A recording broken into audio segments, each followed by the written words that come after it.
সুপ্রভাত বন্ধুরা, কেমন আছো তোমরা সবাই? আশা করছি তোমরা সকলে ভালো আছো। তোমাদের আশীর্বাদে আর ভগবানের কৃপায় আমিও কিন্তু বেশ ভালো আছি। আজকে হচ্ছে বুধবার আর এখন ঘড়ির কাঁটায় বাজে সকাল 6:30 মতো। চলো তবে এখন থেকে তোমাদেরকে সাথে নিয়ে আজকের ব্লগটা স্টার্ট করছি। আই হোপ তোমাদের ভালো লাগবে। সম্পূর্ণ ভিডিওটা আমার সাথে থাকার অনুরোধ করছি। কালকে রাত্রিবেলা যে জামা কাপড়গুলো তুলে রেখেছিলাম সেগুলোই আজকে সকাল সকাল বের করে দিলাম। আর সকালবেলা একটুখানি রোদ রোদ ভাবটাও আছে। এর থেকে কিছু জামা কাপড় রাত্রিবেলা মশারির উপর দিয়েছিলাম, সেগুলো একটু শুকিয়ে শুকিয়ে গেছে। আর এই যেগুলো একটু বেশি বেশি ভিজেছিল সেইগুলোই বাইরে নেড়ে দিলাম। তারপর লেগে পড়লাম উঠোনটা ঝাড় দেওয়ার কাজে। এই কয়েকদিন যাবৎ বৃষ্টি হচ্ছে, ওই জন্য না সকালবেলা হোক আর বিকেলবেলা হোক ঠিক উঠোনটা যখন ঝাড় দেবো সেই সময় বৃষ্টিটা এসে পড়ছে, ওই জন্য এই উঠোনটা ঝাড় দিতে পারছিলাম না। আর যেহেতু আমাদের এখানটা বালি মাটি, তাই জলটা না বেশিক্ষণ ধরে রাখে না। রাত্রিবেলা বৃষ্টি হয়েছিল, সকালবেলা উঠে উঠোনটা ঝাড় দিতে একটু কষ্ট হচ্ছে, কিন্তু ঝাড় দেওয়া যাচ্ছে, একদম প্যাচ প্যাচে কাদা হচ্ছে না। আর বালি মাটি তো, তাই ঝাঁটাই একটু বালিটা জড়িয়ে যাচ্ছে, তাই জন্য একটু ঝাড় দিতে অসুবিধা হচ্ছে। তো দেখো এই দুদিন উঠোনটা ঝাড় দিইনি, তাই কত পাতা জমে গেছে। চলো উঠোনটা ঝাড় দেওয়ার পরে এখন ভাত বসিয়ে দিয়েছি আর কড়াতে তরকারি বসিয়ে দেবো। তার আগে দেখো এইদিকে মিস্ত্রি চলে এসছে, রান্নাঘরের কাজটা আবারও শুরু করে দিয়েছি। এই কটা মাস তোমাদের দাদাভাই বাড়িতে না থাকার কারণে সবসময় কাজের জন্য তো 2-1 দিন করে আসে, তারপরে হয়তো থাকতে পারে না, ওই জন্য মিস্ত্রি ডাকা হয়নি। তো এখন ওর ছুটি আছে, তাই ও বলল যে রান্নাঘরের কাজটা তাহলে করে নি, তাই জন্যই রান্নাঘরের কাজে হাত লাগালাম। আর ব্ল্যাকস্টোন কিছু আনা ছিল, আবার আগের দিন ব্লগে তোমরা দেখতে পেয়েছো যে আমরা পাথর কিনতে গেছিলাম। তো সেই দিন পাথর টাথর সব দেখে এসেছিলাম, তারপরের দিন গিয়ে পাথর নিয়ে আসা হয়েছিল। তো দেখো আজকে এতটুকুই কাজ হয়েছে, এই ব্ল্যাকস্টোনগুলো সব দাঁড় করানো হয়েছে, কিন্তু এখনও জানালার ধারটা হবে। আর এদিকে তোমাদের দাদাভাই এই জায়গাটা পরিষ্কার করছে। আর এটা পরিষ্কার করে আবার গেছিলো বেড়া চাপাতে, ওখানটায় গিয়ে আবারও কিছু পাথর কিছু পেটি কম পড়েছিল, সেগুলো আবার নিয়ে আসতে গেছিলো। তো এতে দেখো 4 পেটি পাথর আছে। আর এই যে লতা আঁকানো যে পাথরটা নিয়ে এসছে, এটা বাথরুম ঘরের ওই সাইডটাই দেয়া হবে, তাই নিয়ে এসছে। তো আজকে আর সেইভাবে ভিডিও শেষ করতে পারলাম না। পরের দিন সকালে চলো একটা পার্সেল এসছে, সেইটা দিয়ে আবার শুরু করলাম। তো 500 টাকা দিয়েছে, এটা নিয়ে যাচ্ছি পার্সেলটা নিয়ে আসতে, কিন্তু 500 টাকা দাম না, ওটার দাম হচ্ছে 156 টাকা। তো খরচা ছিল না বলে তাই জন্যই 500 টাকা দিয়ে দিল। আর আমাদের রাস্তাটা তো ভীষণই কাদা, আর জলও অনেকটা উঠে গেছে। আর পার্সেলটা দেখো আমার হাতেই চলে এসছে। তো চলো বাড়িতে এসে দেখছি এখন ওয়ালে যে টালিগুলো লাগাবে, সেই টালিগুলো আর কি কিভাবে কোনটা সেটিং করবে সেটাই ঠিকঠাক করছিল।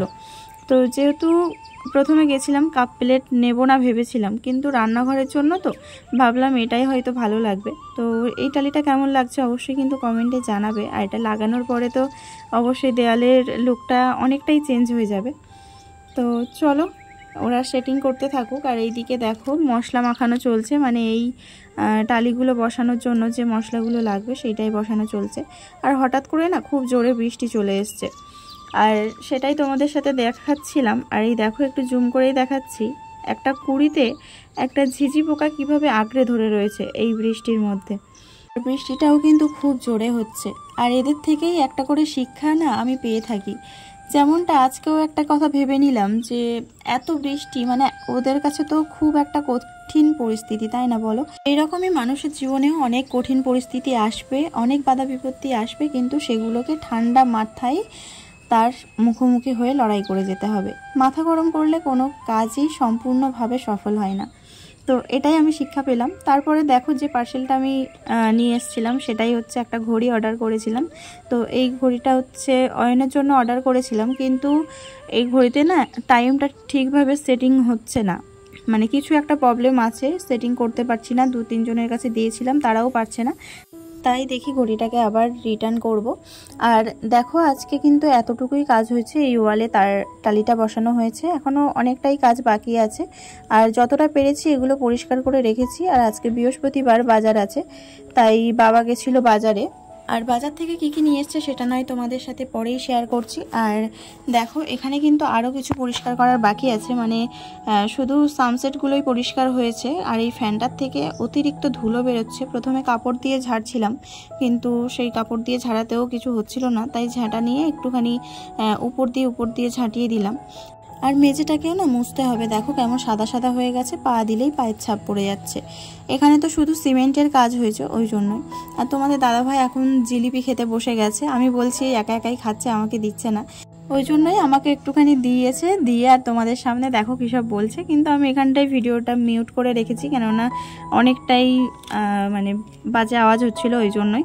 আর যাই হোক চলো, এখন অনেকটাই সন্ধ্যা হয়ে গেছে, আমার সন্ধ্যা দিতেও হবে, ওই জন্য তাড়াতাড়ি করে ঘর বাড়িটা পরিষ্কার করেছি, তোমাদের সাথে শেয়ার করিনি, তাই পরিষ্কার করার পরেই তোমাদের সাথে শেয়ার করলাম। আর আজকে দেখো এই যে গোপালের বসেছে সেই আসন, গুরুদেবের আসন, সিংহাসনে আসন পেতে দিয়েছি। মানে এগুলো ছোটদিদের বাড়িতে যখন গেছিলাম সেই সময় এই আসনগুলো ছোটদির কাছ থেকে বানিয়ে নিয়ে এসেছিলাম। মানে ওরা ব্লাউজের কাজ করে, তো ওদের বাড়িতে নতুন নতুন কাপড়ের ছিট থাকে, তো সেইগুলো দিয়েই এইগুলো বানিয়েছিলাম।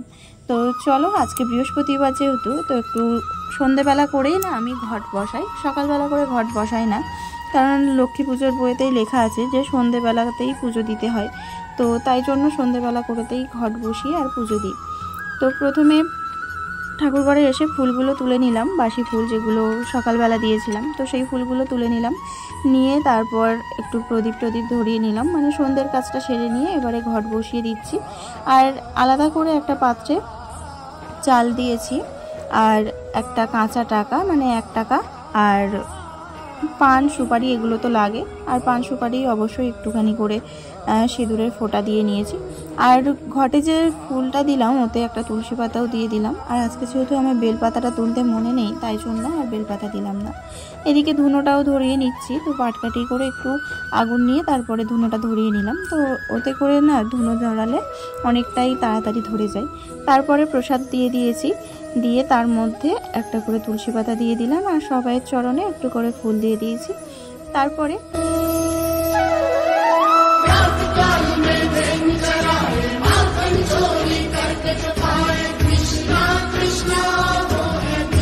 আজকে ব্রত কথা পড়ব এই পঞ্জিকা বইয়ের পিছনের পেজ থেকে। তো এতে না অনেকটাই ভালোভাবে দেওয়া থাকে, কিন্তু আমার যে বইটা আছে ওটা 12 মাসের ব্রত কথা, ওতে বেশি কিছু দেওয়া থাকে না, ওই জন্য আমি ওটা থেকেই পড়ি। আর চেষ্টা করি প্রত্যেক বৃহস্পতিবারেই ব্রত কথা পড়ার। আর এক সময় হয়তো হয়ে ওঠে না, সময়ের অসুবিধা বা ছোটু কান্নাকাটি করে ওই জন্য। আর ছোটু দেখো এখানে কিন্তু চলেও এসছে, মানে আমার বই পড়া প্রায় শেষের পথে, আরও এখানে চলে এসছে, এসে একটা ধূপকাঠি নিজেই বের করেছে। আর ধূপকাঠির পিছন দিকটা, যে দিকটা কাঠি থাকে সেই দিকটাতেই আগুন নিয়ে আর ওই ঘোরাতে শুরু করে দিয়েছে। তো যাই হোক চলো, আমরা আর পুজো টুজো দিয়ে চলে এসেছি। এসে বাবা মাছ নিয়ে এসেছিলো, চিংড়ি মাছটা কাটলাম, কেটে ধুয়ে রেখেছি, আর পোনা মাছ নিয়ে এসেছিলো। আর এদিকে আলু, আদা, রসুন আর লঙ্কা, এগুলো তো জায়গা মতো না রাখলে তো সব নষ্ট হয়ে যাবে, ওই জন্য লঙ্কাগুলোকে ঢেলে নিলাম, একটা এই প্লাস্টিকের কৌটোয় রেখেছি। এগুলো ফ্রিজে রেখে দেবো, এইভাবে অনেক দিন ভালো থাকে। আর এমনি জরি প্লাস্টিকে রাখলে অনেক লঙ্কা পচে যায়, কিন্তু এই প্লাস্টিকের যে বাক্সটা দেখছো এর মধ্যে লঙ্কা রাখলে অনেক দিন পর্যন্ত ভালো থাকে, একটাও পচে না। তারপরে ছোটু চলে এসছে একটু বিরক্ত করতে, ওর বাবা ওকে আবার ঘরে নিয়ে চলে গেল। আর এদিকে আমি এই মিটকেশের ভিতরে আলু, পেঁয়াজ আর রসুন, আদা এগুলো সব এইভাবে রেখে দরজা দিয়ে রাখি, তাহলে আর ইঁদুরে নষ্ট করতে পারে না। আর দেখো কুমড়ো নিয়ে এসেছিলো, আর লঙ্কাটা আমি ঠিক এইখানটাই রাখি, মানে পুরো একটা মাপের জায়গা বলতে পারো। আর এখানে আমি কুমড়োটা নিচেই রেখে দিয়েছি, আর একটু ভেন্ডি, উচ্ছে এইসবই নিয়ে এসেছিলো। আমাদের কিন্তু রাত্রিবেলা খাওয়া দাওয়া সব কমপ্লিট হয়ে গেছে, সব গোছানোও হয়ে গেছে। তো আজকের ভিডিওটা আমি এখানেই শেষ করছি। আর এই যে গোছ গাছ দেখতে পাচ্ছ, এটা কিন্তু আমাদের খাওয়া দাওয়া করার পরেই এই গোছ গাছ করছিলাম। আর তোমাদের দাদাভাই তো বাইকটা তুলে দিল, দেখতেই পেলে। চলো তবে আজকের ভিডিওটা আমি এখানেই শেষ করলাম। যারা এখনো আমার চ্যানেলটা সাবস্ক্রাইব করোনি তারা সাবস্ক্রাইব করে আমার পাশে থেকে টাটা।